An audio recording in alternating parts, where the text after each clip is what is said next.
السلام عليكم ورحمة الله. بسم الله الرحمن الرحيم. قاف والقرآن المجيد بل عجبوا أن جاءهم منذر منهم فقال الكافرون هذا شيء عجيب أإذا متنا وكنا ترابا ذلك رجع بعيد قد علمنا ما تنقص الأرض منهم وعندنا كتاب حفيظ. وقال الله تعالى في كلامه المجيد إن عدة الشهور عند الله 12 شهرا في كتاب الله يوم خلق السماوات والأرض منها 4 حرم ذلك الدين القيم فلا تظلموا فيهن أنفسكم وقاتلوا المشركين كافة كما يقاتلونكم كافة واعلموا أن الله مع المتقين. وقال النبي صلى الله عليه وسلم صوموا يوم عاشوراء وخالفوا فيه اليهود. وقال النبي صلى الله عليه وسلم صوم يوم عاشوراء يكفر السنة الماضية. दिल से जो बात निकलती है असर रखती है दिल से जो बात निकलती है असर रखती है पर नहीं मगर ताकत परवाज रखती है। समस्त प्रशंसा যাবতীয় গুণগান সেই মহান আল্লাহ রাব্বুল আলামিনের জন্য, যে মহান আল্লাহ রাব্বুল আলামিন আমাদেরকে ভালোবেসে আজকে জুমার দিনে একত্রিত হয়ে সবাইকে উপস্থিত হওয়ার তৌফিক দান করেছেন। তাই সকলে বলুন আলহামদুলিল্লাহ।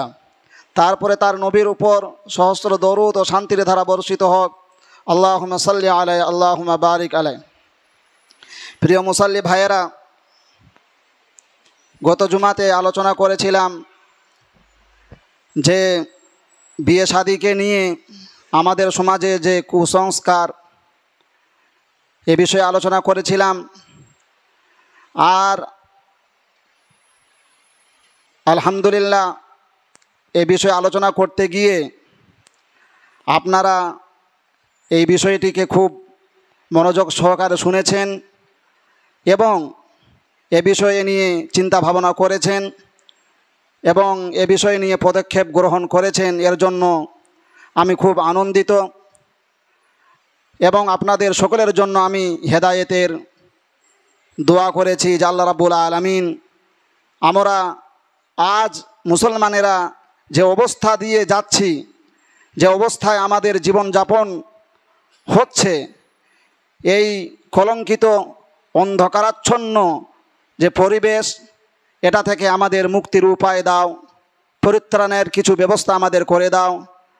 তো আলহামদুলিল্লাহ আমি ওয়েলকাম জানাই, স্বাগতম জানাই এই গ্রামের বিশেষভাবে সরদার সাহেব যিনি সেক্রেটারি আছেন এবং সর্বস্তরের যারা এই মসজিদ পরিচালনা করছেন, গ্রামকে পরিচালনা করছেন এবং সমস্ত মুসাল্লি ভাইদেরকে, গ্রামের সমস্ত ব্যক্তিদেরকে আমি আমার হৃদয়ের গভীর থেকে অভিনন্দন জানাই যে আপনারা ইসলামকে শরীয়তকে উঁচু করার জন্য, দিনকে বুলন্দ করার জন্য, শরীয়তকে বাঁচিয়ে রাখার জন্য ছোট ছোট যে পদক্ষেপ গ্রহণ করছেন, এটা বিশাল বড় ব্যাপার। এই ফিতনার যুগে একটি সুন্নাতকে, নবীর একটি শরীয়তকে জীবিত করা মানে হলো কিয়ামত পর্যন্ত আপনার নামায় আমলে সাদকায়ে জারিয়া হয়ে যাবে। এই সুন্নতটি জীবিত করার জন্য আপনি এর প্রতিদান পেতেই থাকবেন। আমার বন্ধুগণ, কবি বলেছেন দিল সে জো বাত নিকালতি হ্যায় আসর রাখতি হ্যায়। মন থেকে যদি কোনো কথা বের হয়, কোনো যদি আবেগপূর্ণ যদি কোনো বাক্য বের হয়, দিলে যদি প্রভাব হয়, दिल থেকে যদি বের হয় সেটা দিলে প্রভাব বিস্তার করে। दिल से जो बात निकलती है असर रखती है पर नहीं কথার কোনো পাখা হয় না, ডানা হয় না, কিন্তু তাকাতে পরওয়াজ রাখতি হয়। এই কথা, এই ভাবনা, এই চিন্তা চেতনা আপনাকে আকাশের উঁচু স্তরে নিয়ে যেতে পারে। আমার বন্ধুগণ, এই জন্য আমরা যারা রাসূলুল্লাহ সাল্লাল্লাহু আলাইহি ওয়াসাল্লামের মিম্বার থেকে কথা বলি এবং আপনারা যারা শ্রবণ করেন, দুইজনেরই এখানে সহযোগিতার প্রয়োজন রয়েছে। কারণ যারা নবী এবং রাসূল তারা চলে যাওয়ার পর তার যে দাওয়াত তার যে দাওয়াতি মিশন মানুষদের কাছে পৌঁছানো, মানুষদেরকে সঠিক রাস্তায় নিয়ে আসা নবী এবং রাসূলদের পর জিম্মেদারি সেটা আলেমদের উপর। কিন্তু আলেমরা বা নবীগণেরা তারা কোনোদিন মানুষদেরকে লাঠি টর্চ করে বা তাদেরকে গালি দিয়ে বা কোনোভাবে কোনো রকম জুলুম অত্যাচার করে কোনোদিন মানুষের কাছে দাওয়াত পৌঁছায়নি।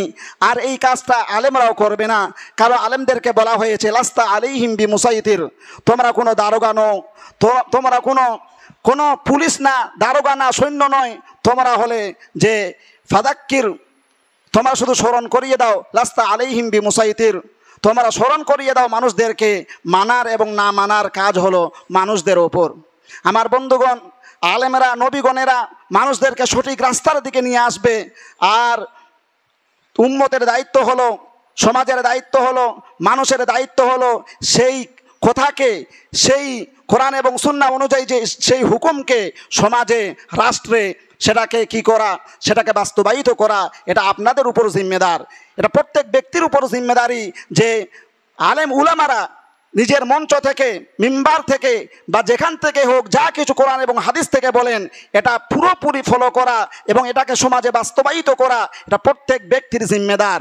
অবশ্যই সেটাকে বাস্তবায়িত করতে হবে, নচেত আমি বলেছিলাম যে আপনারা যদি বাস্তবায়িত না করেন, এখন যারা এই সমাজের যারা দায়িত্ব পালন করতেছেন তাদের বিরুদ্ধে কিয়ামতের দিন যারা আজ অমান্য করছে, দিনকে অমান্য করছে এবং পথভ্রষ্ট পথে চলছে, তারা আপনাদের বিরুদ্ধে সেদিন দাঁড়াবে। তারা বলবে ওয়াকাল আল্লাযী রব্বানা আরিনাল্লাযীনা আযাল্লানা মিনাল জিন্নি ওয়াল ইনস, বলবে হে আল্লাহ, মানুষের মধ্য থেকে এবং জিনদের মধ্যে থেকে যারা আমাদেরকে পথভ্রষ্ট করেছে তাদেরকে আজকে নিয়ে আসুন। তাদেরকে আগে আমরা অপমান করব, অপদস্থ করব, লাঞ্ছিত করব, অপমানিত করব। কেন তারা মুখ্যম ভূমিকা কেন পালন করেনি? দুনিয়াতে তাদেরকে ভার দেওয়া হয়েছিল, তারা দায়িত্ব নিয়েছিল, কেন তারা সঠিকভাবে তাদের দায়িত্ব পালন করেনি?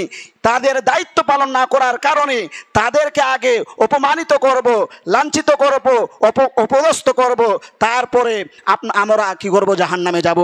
ওয়াকুবরানা সাদাতানা ওয়াকুবরানা ফাদাল্লুনা সাবিলা, আমাদের বড়রা কই, আমাদের দায়িত্ববান ব্যক্তিবর্গরা কই, আমাদের নেতারা কই, যারা আমাদেরকে পথভ্রষ্ট করেছিল, আল্লাহর রাস্তা থেকে বিরত রেখেছিল, সেই লোকেরা কই যারা আমাদেরকে আজ পথভ্রষ্টের রাস্তায় ডেকে আমাদেরকে পথভ্রষ্ট করেছে, জাহান্নামের অধিকারী করেছে, সেই নেতারা কই, সেই সরদাররা কই, সেই মোড়লগুলো কই, সেই সেক্রেটারি কই, সেই সমাজের দায়িত্ববান ব্যক্তিরা কই? তাদেরকে নিয়ে আসো, তাদেরকে আগে অপমান করব, অপদস্থ করব, লজ্জিত করব, অপমানিত করব, পায়ের নিচে রেখে আমরা আগে জাহান্নামে যাব, তারপর তারা জাহান্নামে যাবে। এই জন্য এখানে ভয়ের কোনো ব্যাপার নেই, অসম্মানের কোনো ব্যাপার নেই যে সমাজের লোকেরা আমার কথার কোনো দাম দেবে না, আমার কথার কোনো মান রাখবে না, আমাকে তারা আমার উপর নির্যাতন করবে, আমাকে বিভিন্নভাবে টর্চার করতে পারে। এই জন্য আমি সরদার আছি, আমি মোড়ল আছি, আমি সেক্রেটারি আছি, জানের ভয়ে, প্রাণের ভয়ে আজকে বলবো না, কিন্তু কাল কিয়ামতের দিনও আপনি বাঁচতে পারবেন না। এই জন্য পৃথিবীতে সজাগ হয়ে, অ্যাক্টিভ হয়ে প্রত্যেক ব্যক্তিকে নিজের দায়িত্ব পালন করতে হবে। রাসূলুল্লাহ সাল্লাল্লাহু আলাইহি সাল্লাম বলেছেন প্রত্যেক ব্যক্তি দায়িত্ববান। একজন যিনি পুরুষ, যিনি নিজের বাড়ি চালান, যিনি নিজের পরিবারের দায়িত্ব, তাকে জিজ্ঞাসা করা হবে তার স্ত্রী সম্পর্কে, তার মহিলা সম্পর্কে, তার বাড়ির স্ত্রী সম্পর্কে, তার বাড়ির ছেলে মেয়ে সম্পর্কে জিজ্ঞাসা করা হবে যে তুমি তোমার বাড়ির দায়িত্ব কেন পালন করনি? তোমার স্ত্রী বেপরদা ছিল, তোমার মহিলারা বেপরদা হয়ে ঘোরাফেরা করেছে, তোমার ছেলে নামাজ পড়েনি, সুদ খেয়েছে, মদ খেয়েছে, সুদ এবং মদের ব্যবসা করেছে, তুমি কেমন দায়িত্ববান ছিলে, তুমি কেমন বাবা ছিলে? তোমার ছেলেকে তুমি এইসব বিষয় থেকে দূরে রাখতে পারোনি, তাদেরকেও অপমান করা হবে। একজন মহিলা তার স্বামীর বাড়ির দায়িত্ববান, একজন গ্রামের একজন মোড়ল সর্দার তার গ্রামের দায়িত্ববান, একজন দেশের নেতা ইমাম তার পুরো দেশের দায়িত্ববান, তার রাজ্য সম্পর্কে তার জনগণ সম্পর্কে তাকে জিজ্ঞাসা করা হবে। মানে হলো প্রত্যেক ব্যক্তি নিজ নিজ স্তরে নিজ নিজ ব্যক্তি নিজ নিজ দায়িত্ববান, তাদের দায়িত্ব সম্পর্কে প্রত্যেক ব্যক্তিকে জিজ্ঞাসা করা হবে। আমার বন্ধুগণ, তো এটা হলো মূল বিষয় যে আমাদেরকে প্রত্যেককে আজ দায়িত্ব পালন করতে হবে। আর নিজ দায়িত্ব জায়গায় থেকে যারা দায়িত্ববান তাদেরকে সাহায্য করতে হবে। তারা যদি সমাজে কোনো অন্যায় অশ্লীল নোংরা কাজকে বিরত রাখার জন্য আমাদেরকে সক্রিয় করে এবং সেটার আইন চালু করে গ্রামে, এটাতে আমাদেরকে তাদের সঙ্গে দিতে হবে এবং তাদের সঙ্গে মিলিয়ে চলতে হবে। না হলে আমাদেরকেও কিন্তু কিয়ামতের দিন এর কঠিনভাবে আমাদেরকে কি করতে হবে, আমাদেরকে এর বিচারের সম্মুখীন হতে হবে। আমার বন্ধুগণ, আজকে পৃথিবীতে আমরা যাদের কথা শুনে পথভ্রষ্ট হয়ে যাই, যাদের কথা শুনে আজকে আমরা বিভিন্ন রকমের পথে চলছি, অন্যায় অবিচারের পথে চলছি, সেদিন কিয়ামতের দিন আমি বলবো যে ওয়াকালার রাসূল ইয়া রাব্বি ইন্না কওমি ইত্তাখাযু হাযাল কুরআন মাহজুরা। আর অপর জায়গায় এসেছে সেদিন সেই ব্যক্তি নিজের হাত কামড়াবে, আঙ্গুল কামড়াবে আর আফসোস করবে, হায় অমুক ব্যক্তিকে আমি যদি বন্ধুরূপে গ্রহণ না করতাম, অমুক ব্যক্তির যদি কথা না শুনতাম, তাহলে আজকে আমাকে জাহান্নামে আসতে হতো না, জাহান্নামে আসতে হতো না। আর আফসোস করবে, ইয়া ওয়াইলাতা লাইতানি লাম আত্তাখিদ ফুলানান খালিলা, হায় আমার আফসোস, আমি যদি অমুক ব্যক্তিকে বন্ধুরূপে গ্রহণ না করতাম, অমুক নেতার কথা মতো যদি না চলতাম, তাহলে আজকে আমি এই জাহান্নামের মুখোমুখি হতাম না, এই বিচারের মুখোমুখি হতাম না, এত আজকে আমাকে লাঞ্ছিত হতে হতো না। তখন রাসূল বলবে ওয়াকালার রাসূল ইয়া রাব্বি ইন্না কওমি ইত্তাখাযু হাযাল কুরআন মাহজুরা। রাসূল বলবে, হে আমার রব, হে আমার প্রভু, এরাই তারা যারা দুনিয়াতে আমার কোরআনের বাণী তাদের সামনে প্রবেশ করা হয়েছে, তাদের সামনে তেলাওয়াত করা হয়েছে, আমার কথা তাদের সামনে শ্রবণ করানো হয়েছে, কিন্তু এই সব লোকেরা কর্ণপাত করেনি, শুনেনি, তারা এটাকে হেয় মনে করেছে এবং মানুষদেরকে আমার রাস্তা থেকে, আমার কথা থেকে, তোমার কথা থেকে মানুষদেরকে বিরত রেখেছে এবং মানুষদেরকে বিরত রাখার জন্য তারা বিভিন্ন রকম কর্ম করেছে, যেমন গান বাজনার সাহায্য নিয়েছে, শরাব মদ এবং অশ্লীলতার সাহায্য নিয়েছে, এইভাবে করে মানুষকে তারা দিন থেকে বিরত রেখেছে। আমার বন্ধুগণ, কঠোর সেদিন হিসাব দিতে হবে। এই জন্য আমাদেরকে সক্রিয়ভাবে প্রত্যেক ব্যক্তিকে নিজের দায়িত্ব পালন করতে হবে এবং সমাজের দায়িত্ববান ব্যক্তিদেরকে সক্রিয়ভাবে তাদের দায়িত্ব পালন করতে আমাদেরকে সাহায্য করতে হবে। প্রত্যেককেই আমরা এ কাজ করব, বলুন ইনশাআল্লাহ। আমার বন্ধুগণ, আজকে মুহররমের প্রথম দিন। মুহররম মানে হলো সম্মানীয় মাস। আল্লাহ রাব্বুল আলামিন যেদিন থেকে এই পৃথিবী সৃষ্টি করেছেন সেই দিন থেকেই 12 মাসের গণনা, আর সেই 12 মাসের মধ্য থেকে 4টি মাসকে তিনি সম্মান দিয়েছেন, মর্যাদা দিয়েছেন। আল্লাহ রাব্বুল আলামিন বলেছেন, ইন্না ইদ্দাতাশ শুহুরি ইনদাল্লাহি 12 শাহরান ফি কিতাবিল্লাহ ইয়াওমা খালাকাস সামাওয়াতি ওয়াল আরদ মিনহা আরবাআতুন হুরুম যালিকাদ দীনুল কাইয়্যিম ফালা তাযলিমু ফীহিন্না আনফুসাকুম ওয়া কাতিলুল মুশরিকিনা কাফাতান কামা ইউকাতিলুনাকুম কাফা। নিশ্চয় আল্লাহ রাব্বুল আলামিন যেদিন থেকে এই পৃথিবী সৃষ্টি করেছেন, এই জমিন সৃষ্টি করেছেন, এই আসমান সৃষ্টি করেছেন, সেই দিন থেকে বছরের গণনা হলো 12, আর তার মধ্যে থেকে 4টি মাস হলো সম্মানীয় মাস, যেই মাসগুলোতে অন্যায় অবিচার জুলুম অত্যাচার গুনাহের কাজ করতে আল্লাহ রাব্বুল আলামিন কঠোরভাবে মানুষদেরকে নিষেধ করেছেন। ফালা তাযলিমু ফীহিন্না আনফুসাকুম, তোমরা নিজেদের প্রতি জুলুম অত্যাচার করো না, মানে হলো কোনো অন্যায় অত্যাচারের কাজে জড়িত থেকো না, কোনো গুনাহের কাজে জড়িত থেকো না, জেনা ব্যভিচার সুদ এবং অন্যায় অবিচার কোনো কাজে জড়িত থাকো না। এইভাবে এই মাসগুলোতে তাজিম করতে বলেছেন, সম্মান করতে বলেছেন আল্লাহ রাব্বুল আলামিন।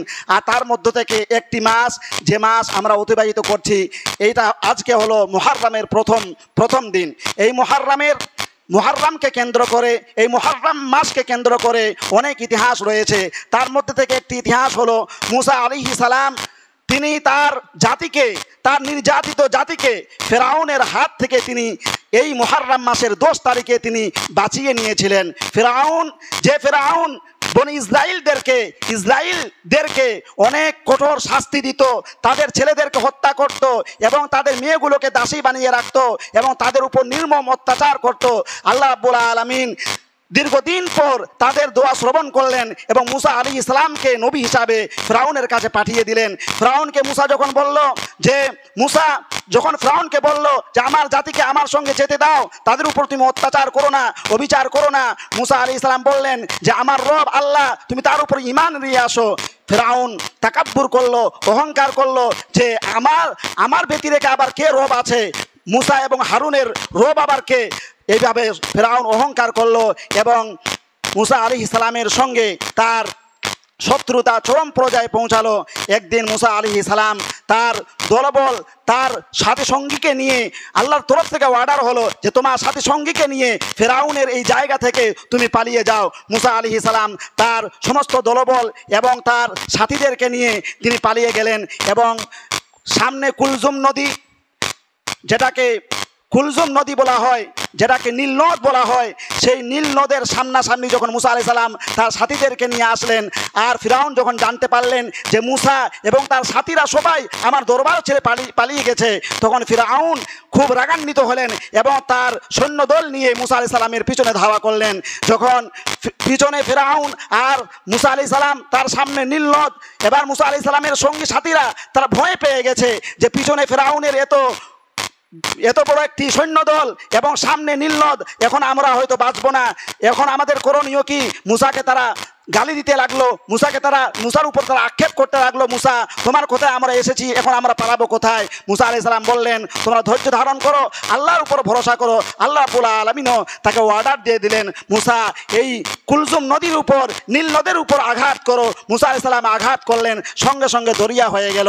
আর মুসা আলাইহিস সালাম তার বনি ইসরাইলদেরকে নিয়ে, তার সাথীদেরকে নিয়ে তিনি এদিক থেকে ওদিক হয়ে গেল।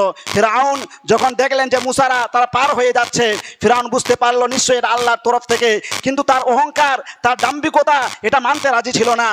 ফিরআউন বলল চলো তাদের পিছনে ধাওয়া করব। যখন নীল নদের মাঝামাঝি চলে এলো, আল্লাহ রাব্বুল আলামিন পানিকে অর্ডার দিয়ে দিলেন, পানি নিমেষে ফিরআউন এবং তার দলবলকে তাদেরকে ডুবিয়ে নীল নদে চিরদিনের জন্য তাদেরকে গার্ক করে দিলেন, ডুবিয়ে মারলেন। এই জন্য আল্লাহ বিদ্রোহী, আল্লাহর বিরোধিতা যারা করে, আল্লাহর সঙ্গে শত্রুতা যারা করে, নবী এবং রাসূলদের সঙ্গে শত্রুতা যারা করে, আলেম উলামাদের কথাকে যারা হেয় প্রতিপন্ন করে, দুনিয়াতে এবং আখিরাতে তাদের জন্য আল্লাহ রাব্বুল আলামিন শাস্তির ব্যবস্থা রেখেছেন। এই জন্য খুব সতর্ক। আজকে আমি বলি আমরা আলেম সমাজরা আজ খুব মাজলুম বলতে হবে, কারণ আলেম সমাজরা আজ এতই মাজলুম যে মানুষেরা মনে করে আলেমেরা শুধুমাত্র তাদের শুধু কথা বলার, শুধু তাদের বলার দায়িত্ব তারা বলবে, আর আমাদের না মানার দায়িত্ব আমরা মানব না। আমার বন্ধুগণ, এটা এক রকমের একটা জুলুম অত্যাচার কোরআন এবং হাদিসের উপর এবং আলেমদের উপর। আলেমরা কথা বলছেন তার মানে হলো তিনি কথা বলছেন না, তিনি কোরআন এবং হাদিস থেকে কথা বলছেন। এই জন্য কবি আল্লামা ইকবাল বলেছেন যে আসলে তোমাকে দেখতে লাগছে একটা মানুষ, একটা কারি সাহেব, একটা আলেম সাহেব, কিন্তু এটা আলেম সাহেব এবং কারি সাহেব নয়, আসলে সে একটা জীবন্ত কোরআন। কারণ তার ভেতরে কি রয়েছে? তার ভিতরে কোরআন এবং হাদিসের নলেজ রয়েছে, বিদ্যা রয়েছে, তার মধ্যে কোরআন রয়েছে। কারি নজর আতা হয় হাকিকত মে কোরআন। তুমি দেখতে মনে করছো এটা হাফেজ সাহেব, একটা আলেম সাহেব, কিন্তু আসলে সে হলো চলন্ত কোরআন, চলন্ত হাদিস। এই জন্য কোরআন এবং হাদিসকে এবং শরীয়তকে এবং আলেম উলামাদেরকে সেই মর্যাদা দিতে হবে, যেই মর্যাদা তারা পাবার হোক, তাদেরকে সেই মর্যাদা দিতে হবে। এবং সেই মর্যাদা কিভাবে দিতে পারবেন? তাদের কথাকে মেনে, তাদের ইত্তেবা করে, কোরআন এবং হাদিসের ইত্তেবা করে সেই মর্যাদা তারা পাবে। আমার বন্ধুগণ, এই জন্য এটার ধ্যান আমাদেরকে দিতে হবে। আর এই মুহররম মাসের 10 তারিখে মুসা আলাইহিস সালাম নিজের জাতিকে যে বাঁচিয়ে নিলেন, এই দিনকে কেন্দ্র করে আল্লাহ রাব্বুল আলামিন আমাদের জন্য রোজার সিয়ামের বন্দোবস্ত করেছেন, যেটাকে ইয়ৌমে আশুরার রোজা বলা হয়, 10ম দিনের রোজা বলা হয়। রাসূলুল্লাহ সাল্লাল্লাহু আলাইহি ওয়াসাল্লাম বলেছেন ইয়ৌমে আশুরার এক দিনের রোজা ইউকাফিরুস সানাতাল মাযিয়া, এক বছরের পূর্বের সমস্ত গুনাহ খাতা মাফ হয়ে যায় একটি রোজার দ্বারাতে। এই জন্য আমার বন্ধুগণ, এই মাসের 10ম তারিখে, আজকে মুহররমের 1 তারিখ এবং 10ম তারিখে এবং 9ম তারিখে 2 দিনের কথা এসেছে। রাসূলুল্লাহ সাল্লাল্লাহু আলাইহি ওয়াসাল্লাম যখন মদিনায় গেলেন, দেখলেন ইহুদিরা এই দিনে রোজা রাখে। রাসূলুল্লাহ সাল্লাল্লাহু আলাইহি ওয়াসাল্লাম বললেন কি কারণে তারা রোজা রাখে? সাহাবীরা বললেন যে মুসা আলাইহিস সালাম এই দিন ফেরাউনের হাত থেকে তার জাতিকে বাঁচিয়ে নিয়েছিলেন। তো রাসূলুল্লাহ সাল্লাম বললেন আমি বেশি হকদার, কারণ মুসাও নবী, আমিও একজন নবী, মুসা আমার ভাই। আমরা ইহুদিদের মুখালিফাত করব যে একদিন আগেও আমরা রোজা রাখবো, ইয়াউমুত তাসি। আমি যদি জীবিত থাকি তাহলে আমি 9ম দিনেও রোজা রাখবো। রাসূলুল্লাহ সাল্লাম এটা আশা প্রকাশ করেছিলেন, কিন্তু তিনি জীবিত ছিলেন না। তিনি সামনে বছর আসার আগেই তিনি মৃত্যুবরণ করেছিলেন। এই জন্য আমরা মুহররম মাসের 9ম তারিখে, 9 তারিখে এবং 10 তারিখে আমরা 2টি রোজা রাখবো। পারলে আমরা 11 তারিখেও রোজা রাখবো। 11 তারিখেরও কথা এসেছে। তো আমরা বিশেষ করে এই মাসে রমজান, এই মাসে সিয়ামের আমরা ধ্যান রাখবো। এই মাসে যে করণীয়, আমরা 2টা বা 3টা রোজা আমরা অবশ্যই পালন করব, যে রোজার দ্বারাতে আমাদের পিছনের 1 বছরের গুনাহ খাতা মাফ হয়ে যাবে ইনশাআল্লাহ। যদি আমরা নিয়তকে শুদ্ধ করে যদি আল্লাহকে রাজি খুশি করার জন্য যদি সিয়াম পালন করি, অবশ্যই আল্লাহ রাব্বুল আলামিন আমাদেরকে 1 বছরের গুনাহ খাতা আমাদের মাফ করে দিবেন। আমার বন্ধুগণ, এবার আসি, আল্লাহ রাব্বুল আলামিন আমাদের নারীদেরকে যে দায়িত্ব দিয়েছেন সেটা হলো পর্দার দায়িত্ব। নারীদেরকে যে দায়িত্ব পালন করতে হবে সেটা হলো পর্দা। তাদেরকে পর্দার মধ্যে থাকতে হবে।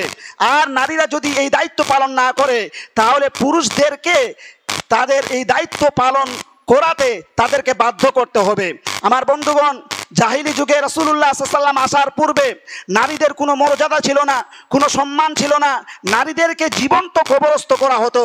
এবং কোনো ব্যক্তি যদি শুনতে পেত যে আমার স্ত্রীর গর্ভে বা আমার স্ত্রী কন্যা সন্তান ধারণ করেছে, কন্যা সন্তান প্রসব করেছে, তার মুখমণ্ডল কালো হয়ে যেত। সে অনেক দুঃখিত হতো, ব্যথিত হতো যে এই কন্যা সন্তানকে নিয়ে আমি আমার নিজের সম্প্রদায়ে, আমার নিজের কওমের কাছে কি মুখ দেখাবো। তারা এটাকে খুব খারাপ একটি বিষয় মনে করত। আমার বন্ধুগণ, কিন্তু ইসলাম আসার পর নারীদেরকে মর্যাদা দিয়েছে, সম্মান দিয়েছে, নারীদেরকে পর্দা দিয়েছে। যে নারীর সতীত্বের কোনো দাম ছিল না, কোনো মর্যাদা ছিল না, যে নারীর কোনো সমাজে কোনো সম্মান ছিল না, ইসলাম আসার পর নারীকে মহিলাদেরকে ইসলাম সম্মান দিয়েছে। আমার বন্ধুগণ, আল্লাহ রাব্বুল আলামিন কোরআনে জাহিলি যুগে, রাসূল আসার পূর্বে জাহিলি যুগে মানুষদের কি অবস্থা ছিল, নারীদেরকে নিয়ে তাদের কি ভাবনা চিন্তা ছিল, কোরআন কি সুন্দরভাবে বলেছেন, ওয়াইদা বুশিরা আহাদুহুম বিল উনসা দারাবা ওয়াজহুহু মুসওয়াদ্দান ওয়া হুয়া কাযীম। যখন তাদের কাছে কন্যা সন্তানের প্রসবের, কন্যা সন্তান জন্মের সংবাদ দেওয়া হতো, তাদের মুখমণ্ডল কালিমাচ্ছন্ন হয়ে যেত এবং তারা এটাকে হেয় মনে করত এবং এটাকে খুব লাঞ্ছিত, অপমানজনক একটি বিষয় মনে করত। ইয়াতাবারা মিনাল কওমি মিন সুইন মা বুশিরা বিহি আইমসিকু আলা হুনিন আম ইয়াদুসুহু ফিত তুরাব আলা সা মা ইয়াহকুমুন। এই যে হীনতা, এই যে নির্লজ্জতা, এই যে লাঞ্ছতা, এই লাঞ্ছনা নিয়ে তারা সমাজে কিভাবে মুখ দেখাবে, এটা নিয়ে তারা মনে করত এই যে মেয়ে আমার জন্ম নিয়েছে, এটাকে আমি কি বাঁচিয়ে রাখবো, না একে আমি কবরস্থ করে দিব, জিন্দায় মাটিতে দাফন করে দিব, এই রকম তারা চিন্তা ভাবনা করত।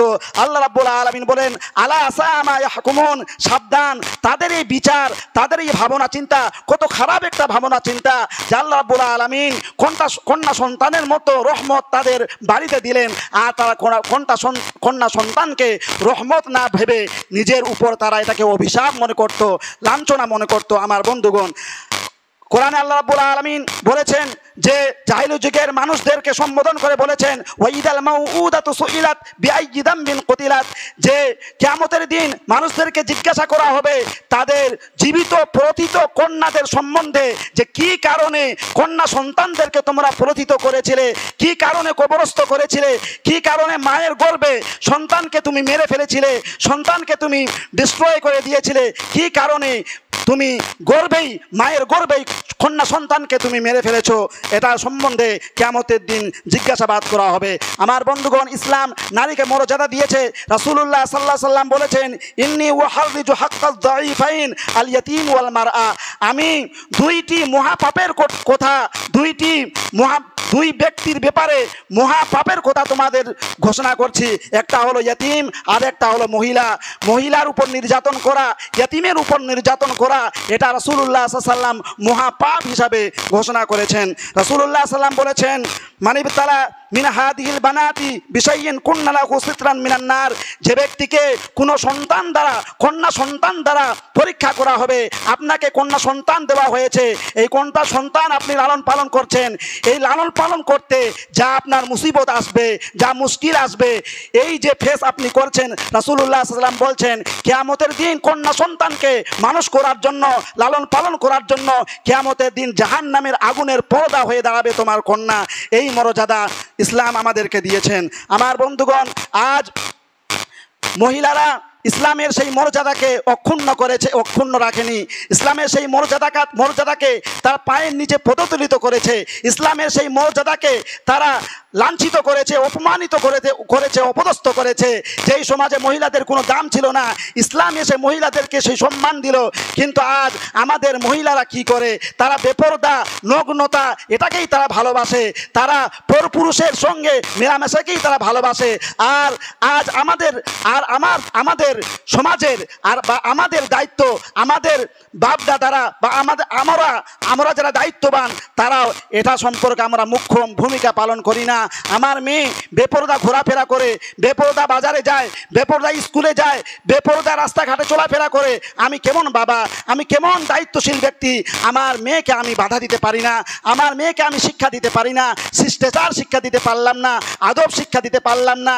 এই যে ইসলামের এই নীতিকে, এই যে সম্মানকে, এই মর্যাদাকে অক্ষুণ্ণ করা হলো, এর জন্য আমাকে আপনাকে কিয়ামতের দিন আপনার মেয়ে সম্পর্কে জিজ্ঞাসিত করা হবে, আপনার স্ত্রী সম্পর্কে জিজ্ঞাসিত করা হবে।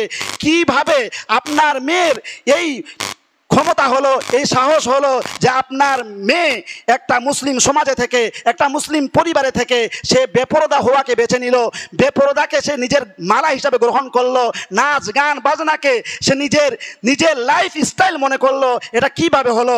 আপনি কি দায়িত্ববান একজন গার্জিয়ান? আপনি কি একজন দায়িত্ববান বাবা? না না, আপনি একজন নিশ্চয়ই দায়িত্ববান গার্জিয়ান নয়, একজন দায়িত্ববান বাবা নয়। আপনি আপনার দায়িত্ব পালন করেননি। আপনি দায়িত্বশীলতায় আপনি কি করেছেন? গাফিলতা করেছেন। আপনি একজন লেজি এবং ক্রেজি বাবা।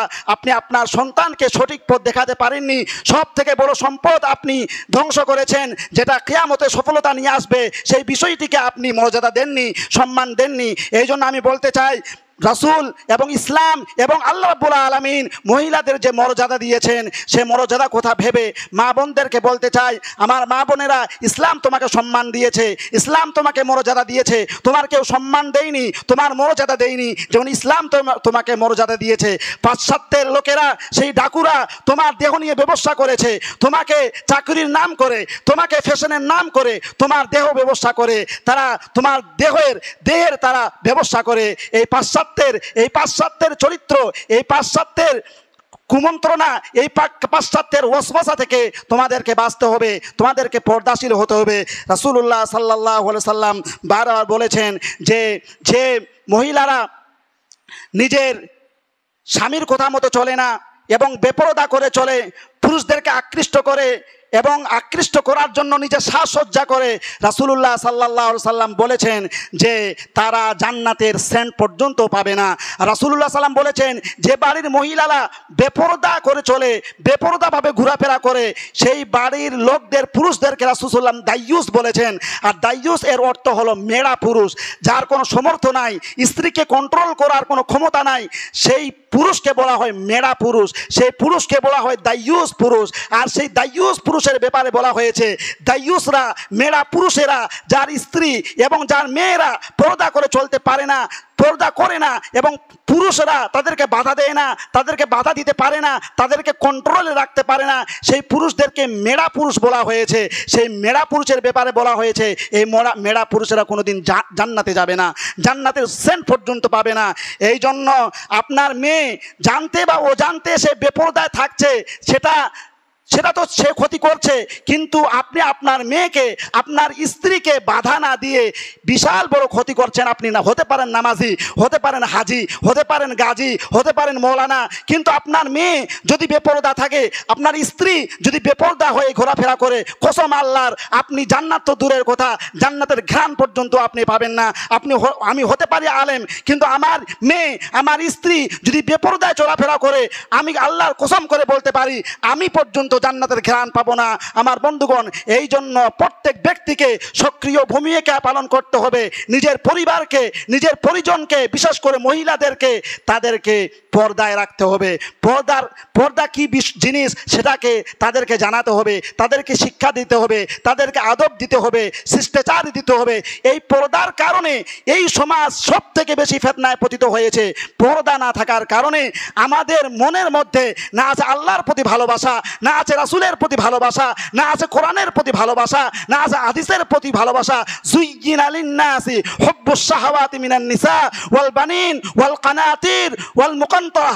রাসূলুল্লাহ আল্লাহ রাব্বুল আলামিন বলেছেন যে আল্লাহ রাব্বুল আলামিন এই মেয়েদের ফিতনা দ্বারা তোমাদের মনে তাদের ভালোবাসা তিনি গেঁথে দিয়েছেন। মহিলার কথা দ্বারা তুমি চলো। মহিলা বলে আমার যদি সুন্দর বাড়ি না হয়, সুন্দর যদি এসি না হয়, গাড়ি বাড়ি যদি না হয়, আমাকে ভালো লাগছে না। সবারই হলো বাড়ি গাড়ি, তোমার কেন হয় না? যাও তুমিও হারাম ব্যবসা করো, তুমিও পাউডারের ব্যবসা করো, তুমিও শরাবের ব্যবসা করো, তুমিও এই কাজ করো। মেয়েরাই বুদ্ধি দেয়। এই জন্য ভালো ভালো বুদ্ধিমান ব্যক্তিকে মেয়েরাই হতবুদ্ধি করে দেয়। এই জন্য ফাত্তাকুন নিসা ওয়াত্তাকুদ দুনিয়া, মহিলাদের ফিতনা থেকে এবং দুনিয়ার ফিতনা থেকে বাঁচতে হবে।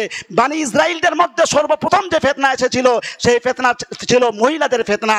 এই মহিলাদের বেপরদার ফিতনা থেকে নিজেকে বাঁচতে হবে, নিজের গ্রামকে বাঁচাতে হবে। আমার বন্ধুগণ, সর্বশেষ কথা বলি, আমাদেরকে গান বাজনা থেকে বিরত থাকতে হবে। এই গান বাজনা থেকে বিরত থাকতে হবে, নিজের বাচ্চাদেরকে বিরত রাখতে হবে। শরাব পান করা থেকে, শরাবের ব্যবসা থেকে, লটারি, জুয়া, তাস, মদ যা কিছু আছে এটা থেকে বিরত থাকতে হবে। আর সমাজকে সক্রিয় ভূমিকা পালন করতে হবে। আমার বন্ধুগণ, করতেই হবে। ইয়া আইয়ুহান নবী জাহিদুল কুফার ওয়াল মুনাফিকিন, হে রাসূল আপনি জিহাদ করুন। জিহাদ মানে এখানে অস্ত্রশস্ত্র দ্বারা জিহাদ হতে পারে, যে কোনো ভাষায় জিহাদ হতে পারে। চেষ্টা করতে হবে। যারা মুনাফিক, যারা মদের ব্যবসা করে, অবশ্যই সে মুমিন নয়, সে মুনাফিক। যারা বেপরদা রাখে নিজের স্ত্রীকে, গান বাজনা শুনে, তারা মুনাফিক। এই মুনাফিকদের বিপক্ষে আমাদেরকে, আপনাকে সবাইকে জিহাদ করতে বলেছেন আল্লাহ রাব্বুল আলামিন। এই জন্য আমাদেরকে সক্রিয় ভূমিকা পালন করতে হবে। আমি আমার বোনদেরকে বলতে চাই, মাদেরকে বলতে চাই, আল্লাহ রাব্বুল আলামিন কোরআন মাজিদে 4টি মহিলার কথা বলেছেন। 2 জন মহিলা যারা নবীর স্ত্রী ছিল, কিন্তু তারা পথভ্রষ্টা ছিল। আর 2 জন মহিলা, একজন ফেরাউনের মহিলা, ফেরাউনের স্ত্রী, আর একজন হলো লূত আলাইহিস সালামের লূত আলাইহিস সালামের স্ত্রী, আর একজন নূহের স্ত্রী। 2 জন বড় বড় রাসূল, তাদের স্ত্রীরা ছিল পথভ্রষ্টা। তাদের স্ত্রী ছিল পথভ্রষ্টা। পক্ষান্তরে ফেরাউনের মতো কুখ্যাত একজন ব্যক্তি, তার স্ত্রী ছিল আবেদা, সালেহা। আর মারিয়াম, ঈসা আলাইহিস সালামের মা, তিনি ছিলেন আবেদা। কোরআন তাদের ব্যাপারে কি সুন্দর আলোচনা করেছে। আজ সময় নাই, না হলে এই ব্যাপারে আমি আলোচনা করতাম। আজকে প্রয়োজন রয়েছে প্রত্যেক মা বোনদেরকে খাদিজার আদর্শে আদর্শিত হওয়ার। প্রত্যেক মা বোনদেরকে প্রয়োজন রয়েছে আয়েশা রাদিয়াল্লাহু তাআলা আনহার মতো আদর্শ গ্রহণ করা। প্রত্যেক মা বোনদেরকে প্রয়োজন রয়েছে মারিয়ামের মতো আদর্শ গ্রহণ করা। প্রত্যেক মা বোনদেরকে প্রয়োজন রয়েছে ফেরাউনের স্ত্রী আসিয়ার মতো আদর্শ গ্রহণ করা। লাকাদ কানা লাকুম ফি রাসূলিল্লাহি উসওয়াতুন হাসানা। রাসূল এবং তার স্ত্রী, তার চরিত্রের মধ্যে আমাদের জন্য উত্তম আদর্শ রাখা হয়েছে। রাসূল তার ফ্যামিলিকে আমাদেরকে দেখতে হবে, তার ফ্যামিলির লোকেরা কি চরিত্রের ছিল, তার স্ত্রীরা কি চরিত্রে ছিল, সেই আদর্শে আমাদেরকে আদর্শিত হবে। পশ্চাত্যের আদর্শকে পা দিয়ে লাথি মেরে দুনিয়া থেকে বিদায় করে দিতে হবে, সমাজ থেকে বিদায় করে দিতে হবে, অন্তর থেকে বিদায় করে দিতে হবে। পশ্চাত্যের কোনো আদর্শ যেন আমাদের এই অন্তরে যেন ঘর না করতে পারে, এর জন্য আমাদেরকে প্রতিযোগিতা করতে হবে। এই জন্য আমাদেরকে চেষ্টা করতে হবে, জিহাদ করতে হবে। আল্লাহ রাব্বুল আলামিন আমাদেরকে বুঝার এবং সেই অনুযায়ী আমল করার আমাদেরকে তৌফিক দান করুন। সকলে বলুন আমিন। রব্বানা আতিনা ফিদ দুনিয়া হাসানা ওয়া ফিল আখিরাতি হাসানা ওয়া কিনা আযাবান নার। আমার বন্ধুগণ, জানাজার নামাজ, জানাজার নামাজের পর মাইয়াতকে কবরস্থ করা হবে। কবরস্থ করার পর কেউ যাবেন না, সবাই ওখানে উপস্থিত থাকতে হবে। একটা দোয়া আছে, সেই দোয়াটা 2-3 বার রিপিট করি। আল্লাহুম্মা গফির লাহু ওয়ারহামহু ওয়াসাব্বিতহু। আর যদি মহিলা হয় আল্লাহুম্মা গফির লাহা ওয়ারহামহা ওয়াসাব্বিতহা। অনেকে বলছে যে দোয়া উঠিয়ে দেওয়া হলো, দোয়া নেই। আমার বন্ধুগণ, হাত উঠাটা একটি অ্যাক্টিভিটি, এটা দোয়া না। নামাজে যে উঠা বসা এটা একটা অ্যাক্টিভিটি, এটা দোয়া না। আপনি যদি নামাজের মধ্যে, রুকুর মধ্যে, সেজদার মধ্যে বসে যদি দোয়া না করেন, আপনার নামাজ কাজে লাগবে? লাগবে না। আল্লাহর সঙ্গে কিছুই বলতে পারলেন না। দোয়া তো এটা, আল্লাহুম্মা গফির লাহু ওয়ারহামহু ওয়াসাব্বিতহু, এটা হলো দোয়া। এই দোয়া করে সবাইকে আসতে হবে, প্রথম নিয়ম। আর দ্বিতীয় নিয়ম হলো, আমরা সবাই দাম্পত্য জীবনে পা রেখে, আমাদের সবারই বাচ্চা হয়ে, তার বাচ্চার বিয়ে হয়ে গেল, মুখের দাড়ি সাদা হয়ে গেল, মৃত্যুর মুখোমুখি বয়সে চলে এসেছি, কিন্তু স্ত্রীর সঙ্গে যে মেলামেশা করার সময় যে দোয়া আছে অনেকেই আমরা জানি না। এই দোয়া আমাদেরকে মুখস্থ করতে হবে। বিসমিল্লাহি আল্লাহুম্মা জান্নিবনাশ শাইতান ওয়া জান্নিবনাশ শাইতান মিম্মা রাযাকতানা। আরও অনেক রকমের দোয়া আছে, এই দোয়াগুলো আমাদেরকে মুখস্থ রাখতে হবে। বিশেষ করে যারা নতুন বিয়ে করবে তাদেরকে কিছু বিষয়, এই দোয়াগুলো বাসর রাতে স্ত্রী আর আপনি বা নতুন যারা দাম্পত্য জীবন শুরু করবে তারা নামাজ আদায় করবে, স্ত্রী মাথায় হাত রেখে দোয়া পাঠ করবে। অনেক রকমের দোয়া আছে, তো কিছু বিষয় রয়েছে, এগুলো আমাদেরকে জানা খুব প্রয়োজন। তো এগুলো বিয়ে করার আগে পূর্বে যা কিছু লাগে, এগুলো মাসলা মাসাইল ভালো করে আমাদেরকে জানতে হবে। না জানার কারণে, না বুঝার কারণে দাম্পত্য জীবন শুরু করতেছি, আর মনে হয় আমাদেরকে এইসব জিনিস না মানার কারণে মনে হয় আমাদের সন্তানাদিরা আজ হচ্ছে না, সেই রকম চরিত্রবান হচ্ছে না, তারা শয়তানের ফাঁদে পড়ে যাচ্ছে। এই যে আমরাই শয়তানের প্রথম ফাঁদ থেকে আমরা নিজেকে বাঁচাতে পারিনি। স্ত্রীর সঙ্গে মিলেমিশার পূর্বে যে দোয়া, আল্লাহর কাছে একটা দোয়া করবো যে আল্লাহ যেন আমার শয়তান থেকে যেন আমার স্ত্রী বেঁচে থাকে, নতুন জীবন চালু করলাম। এই যে আল্লাহর কাছে দোয়া, এগুলো না করার কারণে মনে হয় আমাদের আর সচ্চরিত্র সন্তান আমাদের হচ্ছে না। আল্লাহ রাব্বুল আলামিন আমাদেরকে এইসব বিষয় বুঝার এবং সেই মোতাবেক আমল করার তৌফিক দান করুন। রব্বানা যালামনা আনফুসানা ওয়া ইল্লাম তাগফির লানা ওয়া তারহামনা লানাকুনান্না মিনাল খাসিরিন। রব্বানা গফির লি ওয়া লিওয়ালিদাইয়া ওয়া লিল মুমিনিনা ইয়াওমা ইয়াকুমুল হিসাব। বারাকাল্লাহু লানা।